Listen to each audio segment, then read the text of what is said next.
conversion est l'œuvre du Saint-Esprit dans le cœur de l'homme.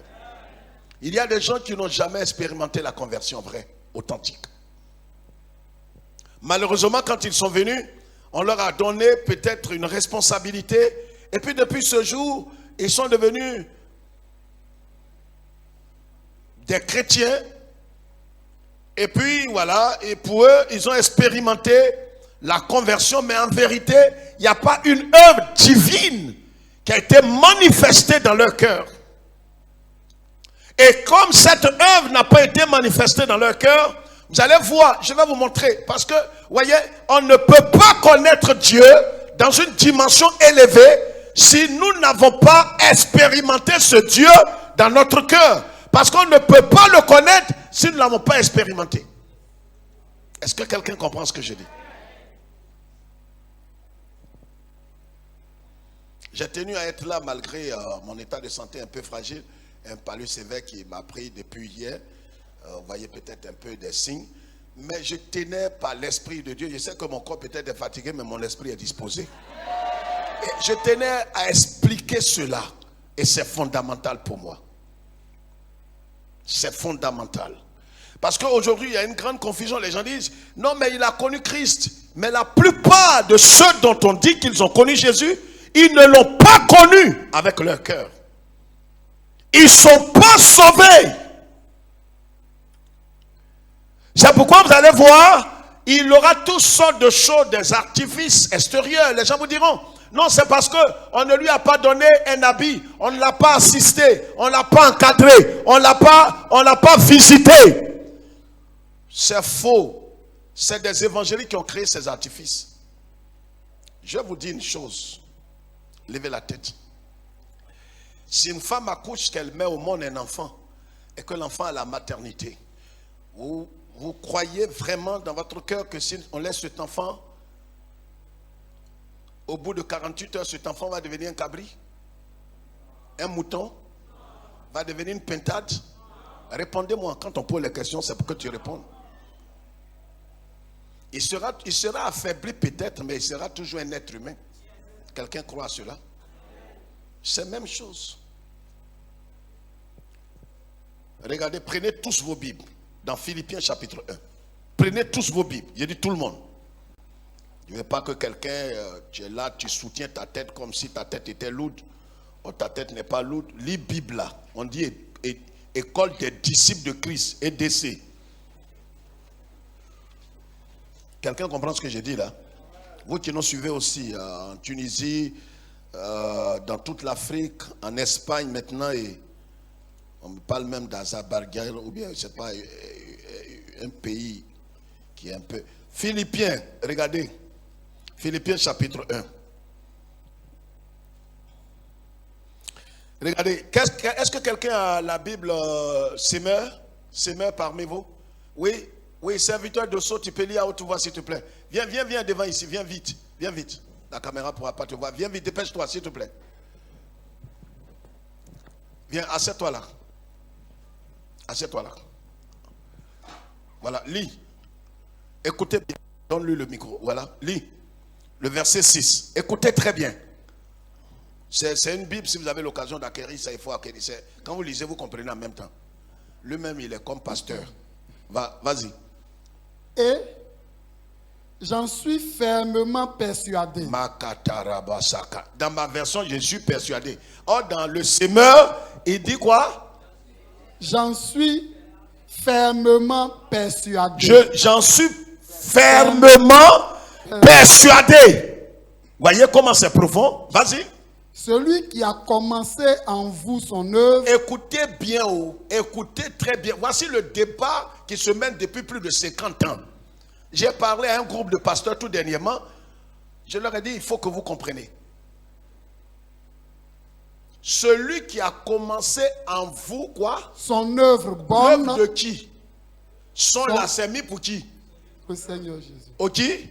Le Seigneur Au Jésus. Seigneur. C'est son œuvre qu'il a commencé dans ton cœur. Le vrai problème que les églises évangéliques doivent se poser, qui a commencé son œuvre en toi? C'est toi-même ou bien c'est le Seigneur Jésus? Lis. Et j'en suis fermement persuadé. Uh-huh. Celui qui a commencé en vous son œuvre bonne, Uh-huh. la poursuivra jusqu'à son achèvement au jour de Jésus-Christ. Je penserais que tu allais dire un amen qui vient de ton cœur. C'est tes amen commercial là que tu dis encore aujourd'hui. Dis un amen qui vient de ton cœur, les convertis. C'est clair. Assieds-toi. Celui qui a commencé, assieds-toi là. Je suis fermement persuadé, convaincu que celui qui a commencé en toi cette œuvre, quelle est cette œuvre et qui est celui qui a commencé? Levez la tête. Qui a commencé cette œuvre en toi? Regardez ici. C'est là que part la confusion. C'est pourquoi on a des faux chrétiens qui sont devenus des pasteurs au haut niveau, mais cela n'empêche qu'ils soient des faux chrétiens. Donc le départ déjà est faussé. Et les gens vont plus loin pour dire, mais il était pourtant pasteur et puis les sorciers l'ont mangé. Il n'a jamais été converti. Jamais. Il peut imiter les langues, prophétiser, avoir des visions, mais il n'est pas chrétien. Non, comme on ne l'a pas visité, on partageait du riz, on ne lui a pas donné, il est frustré, il a rétrogradé. Est-ce que vous écoutez bien, vous comprenez très bien? Lui là, s'il est né de nouveau, le Dieu qui a commencé une œuvre dans son cœur là, qu'est-ce qu'il va faire? Même quand il ne veut pas, Dieu sait ce qu'il va faire de lui. Dis frère, comment ça? Mais Jésus a payé un prix, et le prix qu'il a payé, c'est son sang qu'il a. Il s'est vidé. Jésus, attends. Parce que le problème est qu'on ne comprend pas très bien le prix que Jésus a payé. Jésus s'est vidé de son sang pour t'avoir pour le ciel. Non, je vais t'expliquer encore. Je vais aggraver. Regarde, on a offensé Dieu. On a violé sa loi qui est parfaite. On l'a déshonoré. Jésus, par sa mort, a payé le prix. Et il a satisfait toutes les exigences de Dieu. Il a satisfait aussi la loi de Dieu. Et quand il le faisait, divinement et spirituellement, nous étions identifiés à lui, il s'est identifié à nous. Donc Jésus, en mourant, il est mort avec nous. Parce que le corps que Jésus portait, c'est ce qu'on appelle l'unité corporative. C'est-à-dire, il a porté le corps de l'humanité tout entière. Donc quand ce corps-là mourait, c'est pour ça que l'apôtre Paul, en Galates chapitre 2, dira, j'ai été crucifié avec Christ. En vérité, quand le Christ mourait, il était seul. Mais il s'est identifié à nous. Le corps physique qu'il portait était le corps, le symbole de tous les corps de l'humanité tout entière. Si tu ne comprends pas, je t'explique à une autre version. Adam là, il était seul quand il a péché. Mais quand il a péché, son péché s'est étendu sur tous les hommes. Parce qu'on était dans ses reins. Jésus, quand il est venu, spirituellement, il a mis toute la nouvelle création, le nouveau peuple. C'est pourquoi on l'appelle le quoi? Le quatrième Adam. Le second Adam. Façon Adam physique. Nous tous, on était dans son corps physique. Le second Adam, lui, il est spirituel. Donc, spirituellement, il nous a localisés dans son corps. Donc, quand le premier Adam mourait, quand il a péché, comme on était dans ses reins, nous tous, on a péché pas comme Adam, mais on a péché en Adam.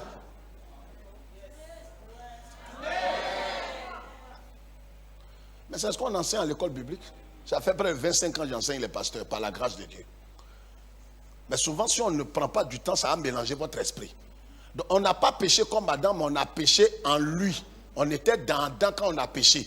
C'est pour ça que je vais ouvrir une petite fenêtre. L'acte que tu es en train... Alléluia. Quand tu es en train de faire une bonne œuvre, la bonne œuvre que tu es en train de faire, tu n'es pas encore marié. Mais Dieu connaît le nombre de tes enfants.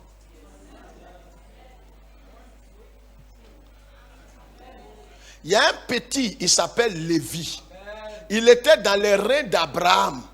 Il n'était même pas directement parce que son papa c'est qui? Son papa c'est qui? Jacob. En tant que Jacob lui-même, son papa c'est qui? Isaac. Donc c'est pourquoi on dit le Dieu d'Abraham, d'Isaac et de Jacob. Donc Dieu se révèle et il dit que Lévi a payé la dîme. Mais quand Dieu parle à Abraham, il dit Lévi, mais Lévi même, son papa n'est pas encore né. C'est fort, hein? C'est pourquoi les œuvres que tu es en train de poser, tu ne sais pas qu'il y a ton arrière-petit-fils, Dieu le voit déjà. J'ai dit ton arrière, je n'ai pas dit ton enfant. Francine, tu comprends quelque chose? Ta fille, là, son arrière-petit-fils, Dieu le voit déjà. C'est qu'il y a aux États-Unis.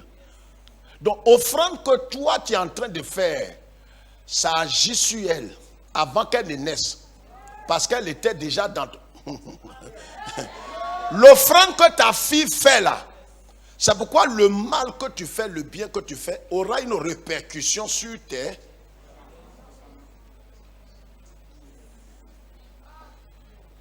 Donc, Lévi vient et Dieu lui fait à tout.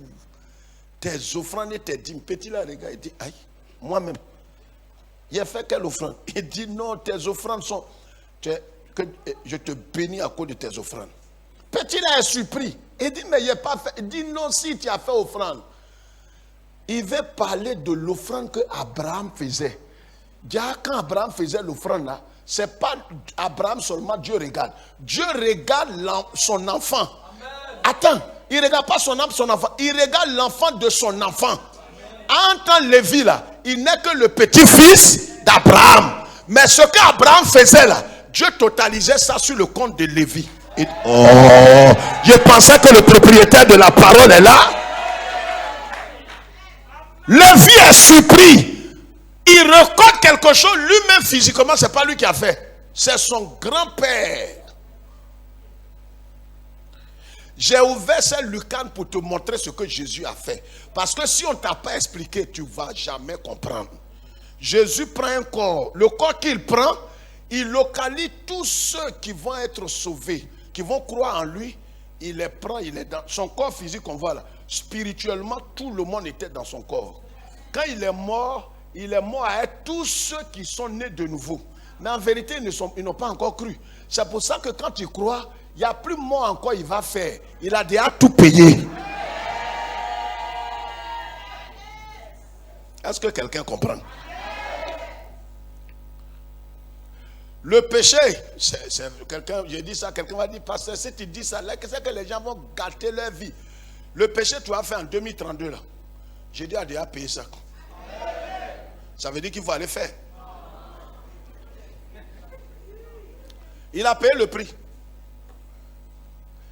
Dis frère, comment ça? Mais s'il n'a pas payé le prix, quand tu vas commettre là, lui Jésus va venir encore payer. Il a payé tout d'avance. C'est pourquoi l'apôtre Jean dit, si vous arrive de pécher, sachez que vous avez appelé-le. Le prix est déjà payé. C'est pourquoi on appelle ça la bonne nouvelle. Donc Jésus, il a payé le prix. Quelqu'un comprend ce que je suis en train de dire? Et qu'est-ce que la Bible nous dit? La Bible nous dit quoi? La Bible nous dit quoi? Que lui Jésus, regarde ici, c'est là que je vais m'arrêter. Lui Jésus, il envoie le Saint-Esprit. Et le Saint-Esprit, quand tu entends la parole de Dieu, le Saint-Esprit se saisit de la parole pour faire une action dans ton cœur. Il lutte avec ton esprit. Il ne te force. Écoutez-moi très bien, je vous demande pardon. Ça, c'est plus que vos dîmes et vos offrandes. Si tu as compris ça, je suis heureux. Quand tu entends la parole de Dieu, le Saint-Esprit se saisit de la parole et vient maintenant pour lutter avec ton cœur. Et dès que tu es convaincu de péché, parce qu'il est venu pour trois choses. Le Saint-Esprit est venu pas pour mariage. Il n'est pas venu pour révéler, pour faire. Non, c'est vrai, on attribue des choses. Le Saint-Esprit même est étonné. Il y a des missions, lui, qu'on vit. Lui-même, il dit, c'est pas pour ça qu'on m'a envoyé. Il est venu, il dit, Jésus dit, quand il viendra, il prendra ce qui est à moi et il vous l'annoncera. Quand il viendra pour vous convaincre de péché, de jugement et de justice. Trois choses. Donc c'est lui. C'est pourquoi c'est pas normal de dire, pasteur, tu ne m'as pas convaincu. C'est que tu n'es pas intelligent. Le pasteur ne peut pas te convaincre. Lui qui doit te convaincre s'appelle. Donc si lui ne t'a pas convaincu, c'est ce qu'on appelle le péché contre le. C'est lui seul qui peut ouvrir la porte pour que tu rentres. Maintenant, s'il te parle, que tu n'écoutes pas, tu as péché contre lui. C'est pas adultère, c'est pas coucher avec sa maman.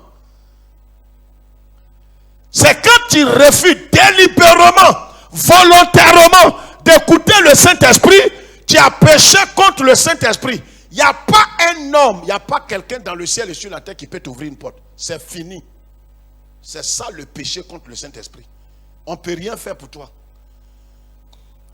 Regardez, je donne un exemple simple. On dit voici la porte de sortie. Tu dis je refuse. Tagro, mets-toi là. Tu as une clé?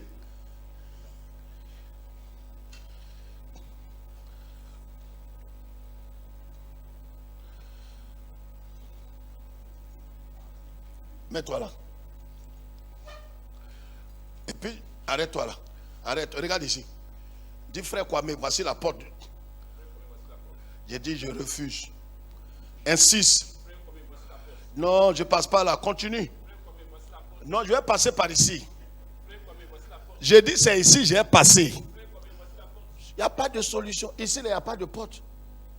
Le Saint-Esprit, c'est lui qui te dit voici la porte. C'est lui qui te convainc que tu es un pécheur. Voici la solution.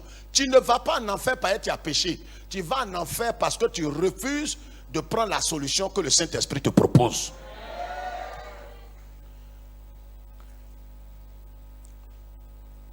C'est tout. Donc lui qui a commencé en toi à la conversion, il t'a convaincu. Et puis qu'est-ce qui s'est passé?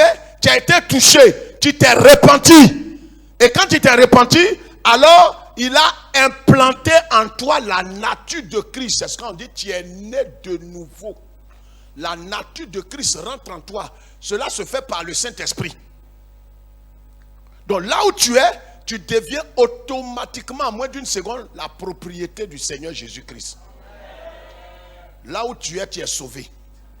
C'est pourquoi, quand les gens entendent le message, ce n'est pas à nous prédicateurs. 90% de ceux qu'on amène à Jésus, souvent ils ne sont pas convertis.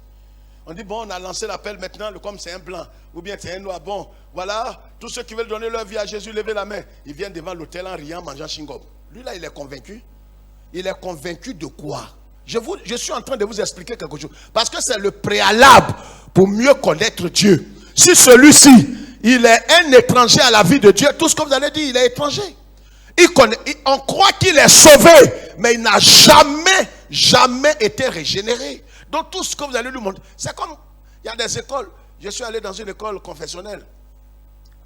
Et la directrice nous disait qu'il y a des enfants qu'on a amenés là-bas qui ne savent pas écrire leur nom. Et pourtant, ils ont été affectés en 6e. Ça arrive aujourd'hui. Il ne sait pas écrire son nom. Et pourtant, il a fait. Et pourquoi? Parce que les maîtresses et les maîtres les ont aidés jusqu'à CM2. On l'a aidé encore en entrée en 6e. Il arrive là-bas dans une école où on fait le test. Il ne sait pas écrire son nom. Les gens ont dit non, on va te renvoyer. On ne peut rien faire pour toi. Vous voyez qu'aujourd'hui, comment on fait tout honnête. Le monsieur, il a le bac.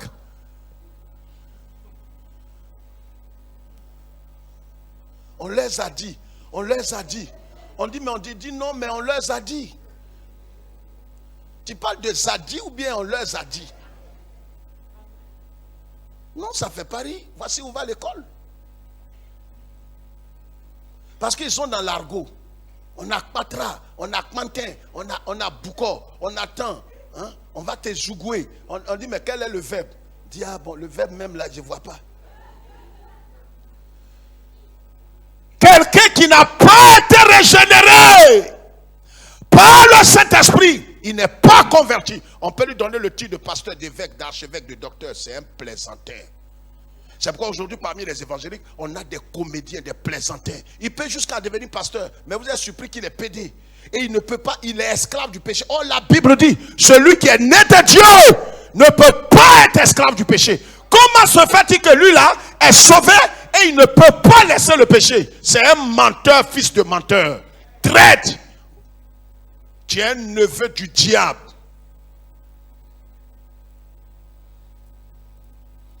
C'est pour ça que lui qui a commencé l'œuvre en toi là, pourquoi il te châtie? Les enfants de Dieu. C'est pourquoi celui qui est sauvé là, il est certain qu'il va aller au ciel. Parce que, regarde, couche-toi. Mais lui qui a payé, lui qui a versé son sang. Regardez.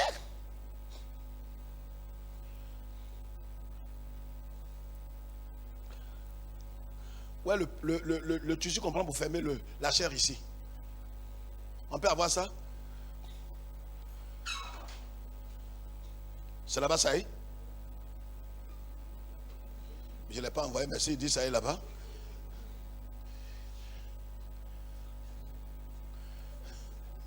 D'accord. Viens. Viens. Dosso, tu peux attacher ça? C'est un pain blanc, ouais. C'est blanc. C'est blanc. Et puis je lui prête mon pain blanc. Suivez. Ce que je vous dis, ce n'est pas anodin. Je mets mon pain là, Dosso. Vraiment, tu es mon frère. Vraiment, attache ça. Attache ça. Oh, alléluia. Alléluia. Alléluia. C'est le Christ qui t'a revêtu. Mais comme tu n'es pas converti, ce qu'on est en train de dire là, tu ne vas pas comprendre. Tu as revêtu Christ. Donc quand tu vas là, c'est sa vie tout entière là qui est sur toi et qui est en toi. Donc là où tu vas t'asseoir là, il est derrière toi. Même ton siège là, c'est sa vie tu portes. Est-ce que les mamans n'ont pas fait ça ici? Hein? Quand tu as prêté habit à ta soeur, elle veut s'asseoir. Ah Léa, où tu veux t'asseoir là? On avait ça. Oh. Attends, elle-même qui t'a prêté habit, nettoie. Assieds-toi. Dis à grande, c'est pourquoi tu nettoies comme ça. Mais mon habit là, ça m'a coûté cher. C'est pas ton visage qui m'impressionne. C'est mon habit qui était prêté là. Est-ce que quelqu'un m'entend? Toi, tu as la vie de Christ. Et tu vas aller chez Djandjou avec. Et puis Jésus va te laisser. Elle dit,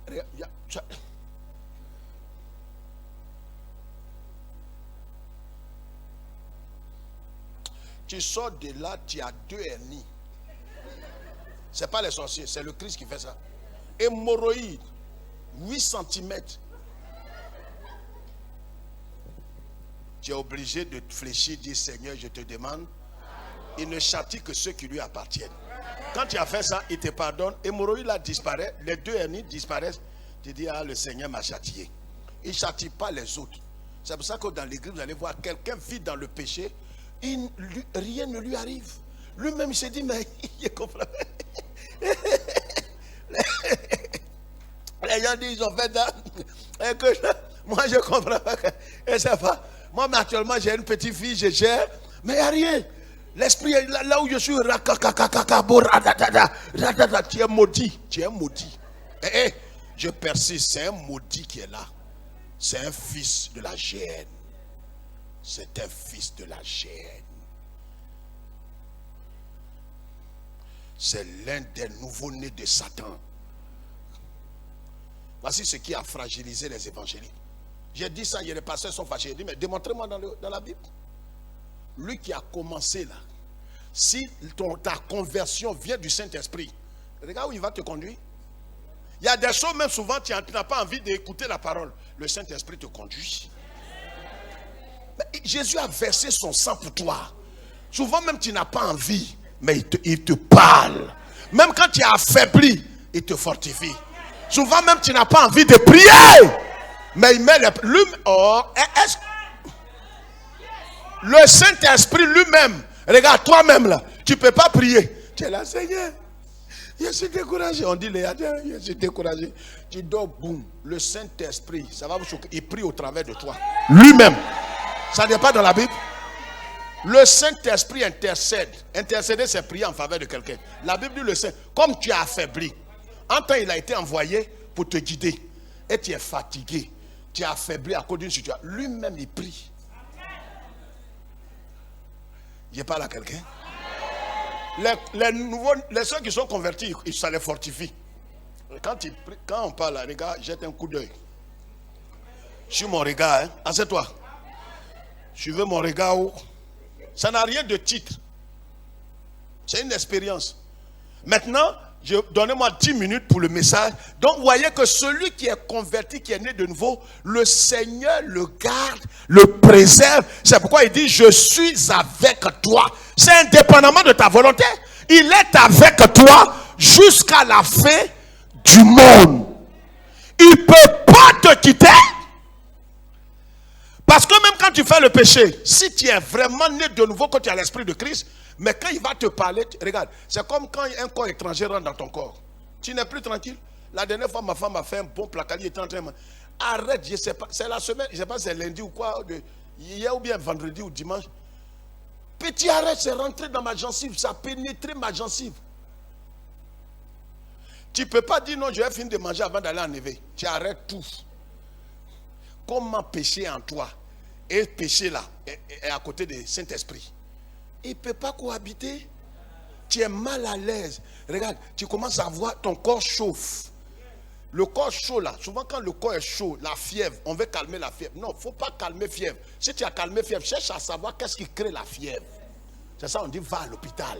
Tu vois, quand tu commences à être mal à l'aise, la parole de Dieu, tu commences à avoir peur, tu n'aimes plus la présence de Dieu, il y a quelque chose qui est rentré en toi qui n'est pas bon. Ce n'est pas un démon, mais il y a un péché qui est en train de t'éloigner de Dieu. Si tu te répands, tu seras restauré. Regarde comment des gens aiment, des jeunes ici, même des jeunes qu'on a nommés, et tout ça. Ouais, comment certains sont en train de... Tu aimes le monde et ce qui est dans le monde. Il y a quelque chose qui est en train de t'arriver. Et si tu ne fais pas attention, je vais vous montrer que celui qui est né de nouveau là, avant que le Seigneur ne le quitte définitivement pour qu'il soit hérétique et qu'il soit véritablement quelqu'un à qui la prophétie de 2 Timothée, 2 Thessaloniciens s'accomplit, où Dieu envoie un esprit d'égarement, ce n'est pas du jour au lendemain. C'est des gens qui écoutent la parole de Dieu. Le Saint-Esprit te dit, répands-toi. Tu refuses. Ça peut faire 1 an, 2 ans. Peut-être la 2e année, le Saint-Esprit se retire définitivement. Là où tu es, il viendra même, tu ne crois plus en Dieu, que Dieu existe. C'est Dieu qui a envoyé un esprit de perdition. Là où tu es, tu vas pour l'enfer. On ne peut plus rien faire pour toi. C'est pourquoi pendant que vous évangélisez, vous pouvez tomber sur les gens et dire, moi, je ne crois plus en Dieu. Moi, j'étais baptisé, j'étais évangéliste. Mais où je suis au nom de Dieu, je ne crois plus en Dieu. Dieu est faux type, je ne crois plus. Quand c'est comme ça, nettoie ta langue et puis quitte-la. C'est un maudit qui est là. Lui, là, son nom est écrit en enfer. Je vous dis. Il y en a dans le quartier ici. Il y a des jeunes qu'on a évangélisés qui étaient bouillants, qui craignaient Dieu. Un matin, il dit qu'il ne croit plus en Dieu. Je passe maintenant, je fais mes yeux pour le dépasser. Je sais que son âme est en enfer. Je suis convaincu comme demain mercredi. Ceux-là, ils sont pires que les sorciers et les pédés. Un renégat, il est plus dangereux qu'un démon. Dis frère, comment ça? Mais le démon, lui, n'a pas connu Jésus. Toi, tu as connu Jésus. Et puis Jésus t'a quitté, et tu ne veux plus de lui.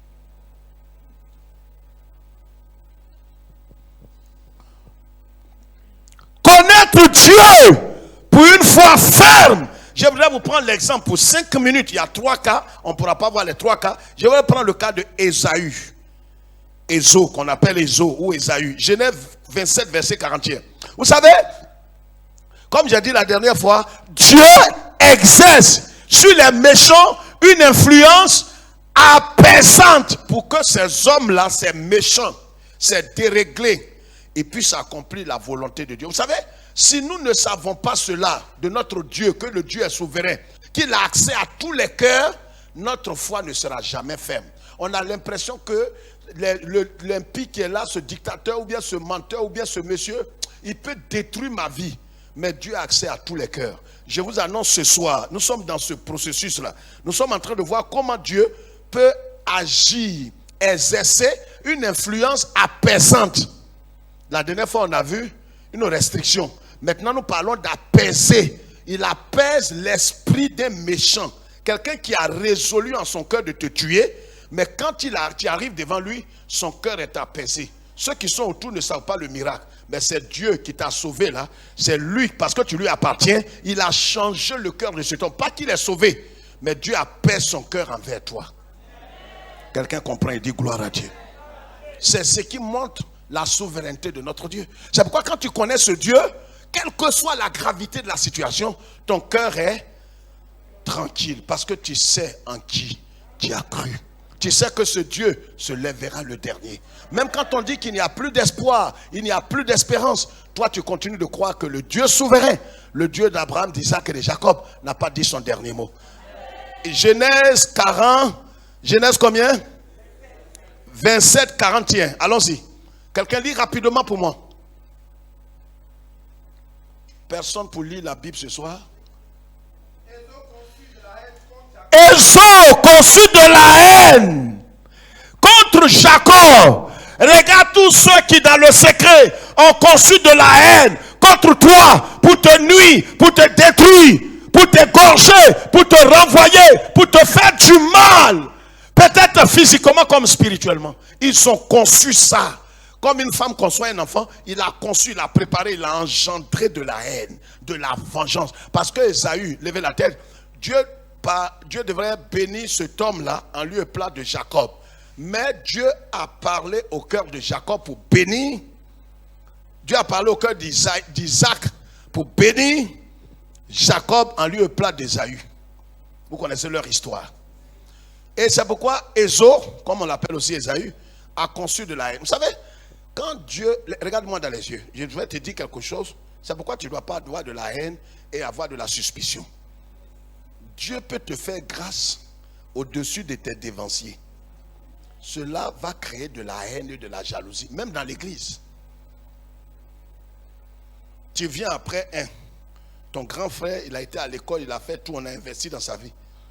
Mais on voit que paradoxalement, la grâce qui est sur toi dépasse pour ton aîné. Tu ne comprends pas pourquoi ta grande soeur ou ton grand frère te boude et te hait. Et pourtant même tu peux même apporter des biens, lui faire des dons. Mais ça ne suffit pas, c'est un principe spirituel. Pour ceux qui sont des méchants, le cœur endurci. C'est ce qui est arrivé à Ésaü. Ésaü a conçu de la haine. Mais vous savez, je vais te dire ce soir pour que ton cœur s'enracine pour dire Seigneur. C'est là que je vais t'amener. Que tu dis Seigneur, en vérité dans le ciel et sur la terre, tu es Dieu. Le méchant qui ne veut pas te voir, Dieu, il tient son cœur dans sa main.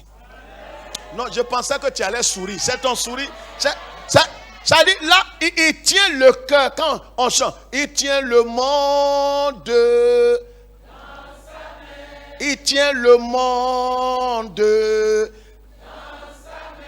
Il tient le monde dans sa main. Jésus tient le monde dans sa main. Mais s'il tient le monde dans sa main, c'est qu'il tient le cœur des hommes méchants dans sa main. C'est pourquoi ne crains pas. Jacob a fui. Il est allé chez son oncle qui s'appelait Laban. Il a vécu là-bas pendant des années. Je vais vous raccourcir parce qu'on a 2 minutes. Il a vécu. Et qu'est-ce qui va se passer? Le jour que les deux devraient se rencontrer est arrivé. Ésaü a envoyé un messager pour aller dire à Jacob, je viens vers toi. Les montagnes ne se croisent pas, mais les hommes. Tu as volé mon droit d'aînesse. Tu m'as humilié, tu m'as abaissé, mais on va se croiser. Vous savez, la vengeance est plus meurtrière que tout quand tu as dévalisé quelqu'un. Le jour que vous croisez. Mais la bonne nouvelle est que Dieu, il a accès au cœur de ce méchant. Lui qui te guette là, Dieu sait ce qu'il va faire dans son cœur. C'est pourquoi je vais te dire, il y a quelqu'un peut-être qui te dit, il ne va jamais te pardonner, il ne va jamais, ça là, moi, au nom de Dieu. Ça dit, s'il n'était pas tué, ce n'est pas moi. Ça dit, quand tu entends ça, toi-même, tu es désemparé, tu te dis, tu sais que ma vie est finie. Non, ce n'est pas fini. Quand tu es avec Jésus, ce n'est pas fini. Quand en vérité, fini n'est pas fini. Voilà, Jacob croyait que c'était fini. Donc, Ésaü a dit, il va le tuer. Il n'y a pas d'arrangement, ce n'est pas un débat. Des années plus tard, le Dieu qui a pèse les cœurs. Ça fait au moins 10 ans, 15 ans. Celui qui te cherche, il t'a humilié. Et dit le jour que vous allez vous croiser, tu vas le connaître. Mais je t'annonce la bonne nouvelle. Dieu va permettre que vous vous croisez. Et quand vous allez vous croiser, ce qu'il a décidé là, c'est le contraire qu'il va faire. Oh! Dis frère, il faut nous montrer ça dans la Bible. Genèse 33, lis vite, on va prier. 2 minutes. Genèse 33, verset 1. Jacob leva les yeux et regarda, et voici Ésaü arrivait. Il lève les yeux. Makatakata. Il lève les yeux. Il lève ses yeux. Normalement, quand on lève les yeux là, on lève ses yeux là. Nos yeux sont focalisés sur quoi? Le ciel. Mais regarde, quand tes problèmes sont trop, même quand tu vas devant... même quand tu sais, quand tu es enrôlé par les soucis, même quand tu es dans la présence de Dieu, les soucis la défient dans ta tête comme ça. Il n'y a pas là quelqu'un? Comment quelqu'un il lève les yeux? En haut là-bas, qui est en haut? C'est Dieu. Mais quand il lève ses yeux, c'est qui il voit? C'est eux autres, il voit. Je t'annonce ce soir que c'est plus eux autres, tu vas voir. Il lève ses yeux. Tous ceux qui lèvent leurs yeux, c'est bon Dieu, il voit. Toi, c'est tellement problème là, il est omnibule, il est obsédé.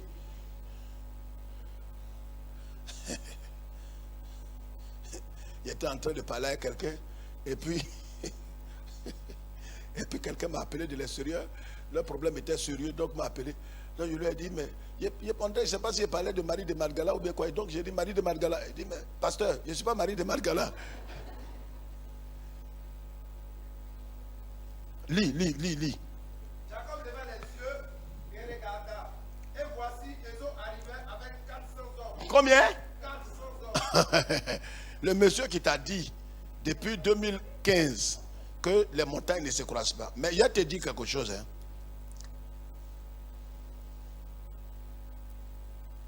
Ce qui est certain, on va se croiser. Tu peux fuir. Mais le jour qu'on se croise, si je n'ai pas fini avec toi, je suis prêt à aller en prison. Quand quelqu'un te dit ça, c'est qu'il va loin. Quand il te dit qu'il peut aller en prison, c'est qu'il va te tuer. Mais la bonne nouvelle que tu vas vivre. Je croyais que... Ça dit quand on annonce les paroles là, il regarde comme ça. Mais comme ce n'est pas de toi on parle. C'est que lui là, l'autre là, il va t'attraper. Lis pour nous, c'est des gens qui sont concernés. Lis. Verset 9, on a 1 minute. Ésaü dit, je suis dans l'abondance. Non, lis le verset 7. Léa et ses enfants s'approchèrent aussi et se prosternèrent. Ensuite, Joseph Mankatarabaka. Hey! Toi, attends, ouais, problème. Je vous ai prêché ça il y a 2 ans, non? Qui leur papa a béni? Mais c'est Jacob là qui se prosterne 7 fois. Sa femme Léa se prosterne avec ses enfants. Allez, accroupi, tonton qui est là. Et ce n'est pas un enfant de cœur. Couchez-vous. Dis à maman, mon pied me fait mal. Couche. C'est votre tonton qui est là. Il tue l'homme mal. Pour que ces enfants se prosternent, il faut leur dire quelque chose de fort. Tout le monde à plat ventre.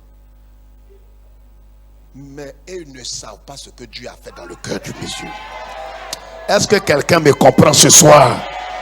Ton Dieu, est-ce que je vais dire à quelqu'un, ton Dieu est puissant. Ça ne suffit pas, j'ai dit ton Dieu est prévoyant. Est-ce que tu sais, c'est ce qui est arrivé à qui? Au petit là. Le premier roi d'Israël, vous connaissez son nom? Comment il s'appelle? Il allait chercher quoi?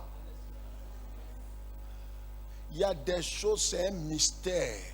Il y a des choses qu'on appelle en théologie des prétextes divins. Dieu peut créer une situation, c'est pour t'élever qu'il crée la situation. Et s'il te bénit comme ça, les gens ne vont pas comprendre.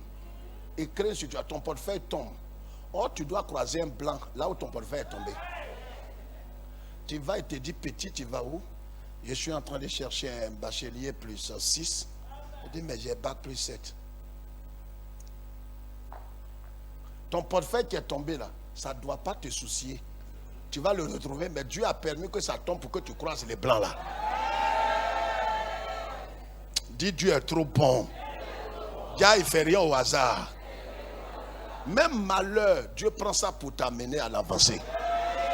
Lis, on va partir, pardonnez. Verset 8, Ésaü dit, à quoi détends-tu tout ce camp que j'ai rencontré? Et Jacob répondit, à trouver grâce aux yeux de mon Seigneur. À trouver quoi? À trouver grâce aux yeux de mon Seigneur. Il veut trouver quoi?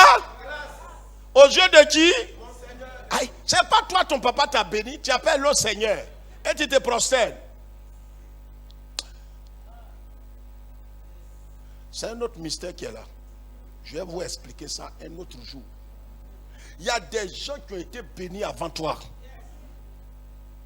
Et quand ils ont été bénis, mais ils ne savent pas que malgré leur bénédiction, ils vont se prosterner devant toi.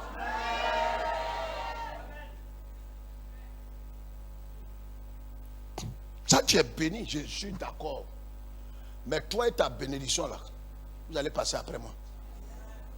Parce que tu ne sais pas dans quelle dimension Dieu me conduit. C'est pour ça que j'ai dit il y a quelques années, les gens ont pris pour faire chant. Dévancer n'est pas dépasser. Il y a des gens qui ils sont nés avant toi, mais ils sont devenus quoi? Ce n'est pas longévité là qui compte, hein? C'est la qualité de la vie. Lis. Va vite. Ils ont dit, Uh-huh. je suis dans l'abondance, mon frère. Aïe. Garde ce qui est à toi. C'est-à-dire lui qu'on a béni là. Lui qui n'est pas béni là. Son argent à ses bœufs, ça dépasse pour bénir là. Dis frère, c'est quoi ça là encore? Ça dit, toi tu es assis là, tu n'es pas rentré dans le foyer, mais la paix que tu as là, marié n'a pas encore ça. Je vais vous expliquer ça un jour. Le mystère des eaux. Vous savez, quand tu es un petit héritier, ta maman, tes parents ont tout fait, et puis tu es assis, tu manges, c'est différent de quelqu'un qui a reçu tout par. Quelqu'un comprend? Je vais vous expliquer ça un jour. Va, on va terminer. Et Jacob répondit, non, je te prie, si j'ai trouvé grâce à tes yeux, accepte de ma main mon présent. Car c'est pour cela que j'ai regardé ta face comme on regarde la face de Dieu. Ah, arrête-toi là. C'est fort, hein? Comment toi, donc quelqu'un il n'est pas béni, mais quand tu regardes sa face, on dirait face de Dieu. Aïe. Mais lui là, son papa l'a maudit. Comment sa face là, on dirait face? Parce que c'est toi qui as vu Dieu. C'est quelqu'un qui a vu l'autre là. Tu as vu bon Dieu, tu peux faire comparaison. C'est toi, Jacob, tu as vu bon Dieu. Donc tu connais le visage de Dieu. Mais quand il regarde le visage de celui qui n'est pas béni là, on dirait que le visage de bon Dieu là.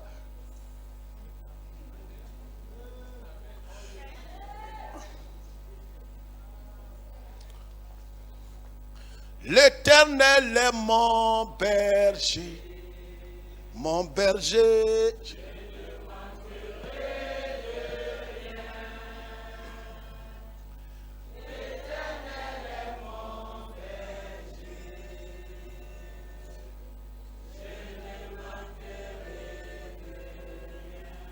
L'Éternel sera avec toi.